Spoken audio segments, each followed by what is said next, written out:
So I've been using the Blackmagic Pocket Cinema camera for about 6 years now, and I absolutely love it. If you're someone who's looking for a budget cinema camera, then this is the video for you.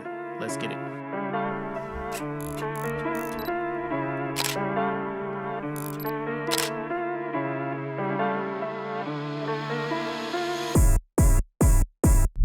But yeah, so I'm going to talk about the pros and cons that, my personal experience, my opinion, as far as pros and cons of this camera.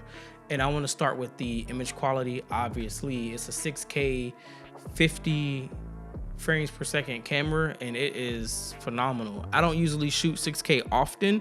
Even when I shoot in 4K, I get an amazing image. Even 1080p, I get a great image out of it. And speaking of image quality, I do want to talk about the color. It shoots 12-bit color when you shoot 6K raw. But I think ProRes and everything else is, if you shoot ProRes, it's 10-bit. But either or, 10-bit is great, 12-bit is amazing. So again, Blackmagic has great color science. It is a beast to work with. Like, I love working with Blackmagic colors. Again, it does great with skin tones and everything else. I just love it. You can do so much with the color, with your color grade, with the Blackmagic. Next I want to talk about is the screen size. The screen size is great. It helps you with checking focus and all this other stuff. Now with the 6K, the only problem with that is it doesn't have an articulate screen. But with the G2, you have that problem has been solved. That eliminates one of my cons off the bat, because that was my biggest issue, was the screen wasn't articulating, so I had to get a monitor. So now I can condense my whole rig and get rid of the monitor if I do decide to go with the G2 or the 6K Pro. Just to clarify, the Blackmagic 6K and the 6K G2 is pretty much the same camera. The only difference is the body type and the articulating screen. That's it. The image quality is the same.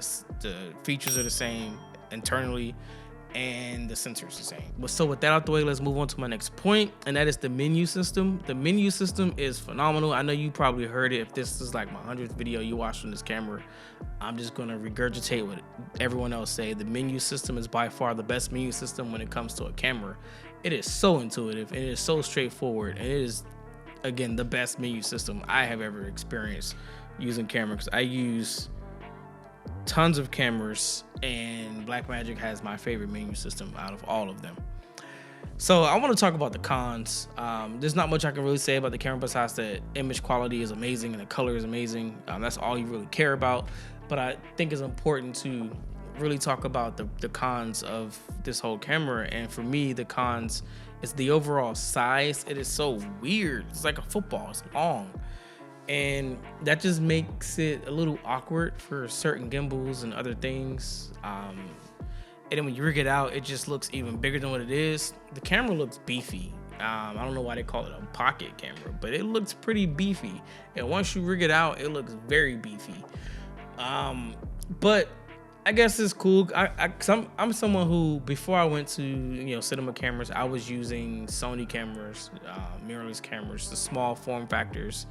And I rarely ever caged anything.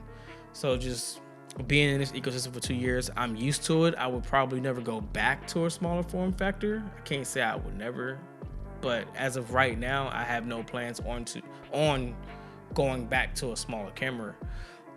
So I can't really say, it's not really so much of a con for me, but it could be a con for someone else. And another con is this camera is not a running gun camera. I know you hear it online, like when you look online and they say, oh, the Blackmagic is a running gun camera. No, it's not.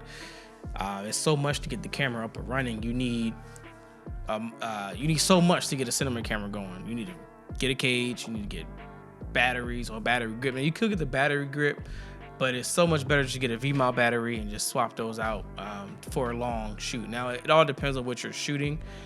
For me, a lot of my shoots average between 5 to 10 to 12 hours. So it made sense for me to go with the big V-mounts so I can, get more done in that time frame.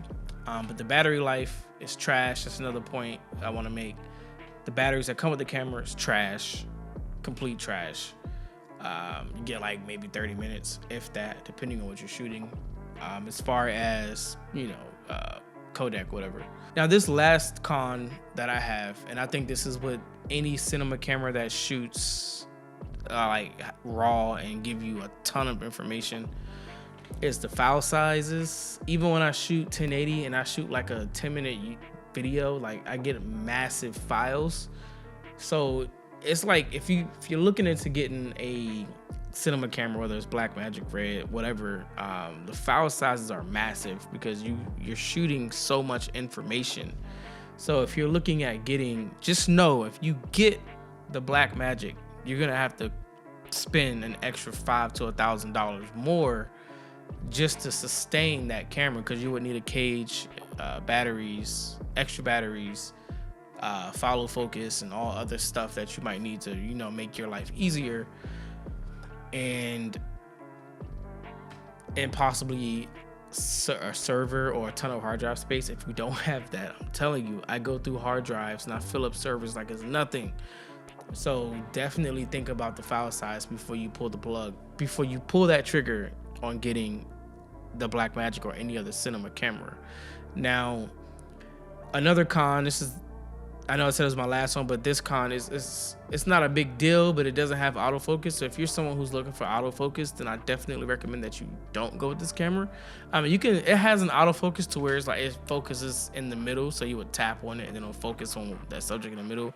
Sometimes it hits, sometimes it don't, but it's not continuous autofocus. So if you're someone who needs continuous autofocus, then I definitely don't recommend this camera unless you're gonna really practice on pulling focus and being a beast at it. So this camera isn't for the run and gun people who like autofocus. Trust me, don't do it. Just go ahead and get you the FX30s right around the same price and call it a day. If you're looking at the Blackmagic, then you're okay with a Super 35 sensor, crop sensor. So, you wouldn't be too far off with the FX30 if that's your price range. But yeah, so that's pretty much it for me. If I missed something, then definitely let me know in the comments. What are your pros and cons of the Blackmagic? But yeah, like this video, subscribe to the channel, turn on the notification bell, and I will see you in the next one. Peace.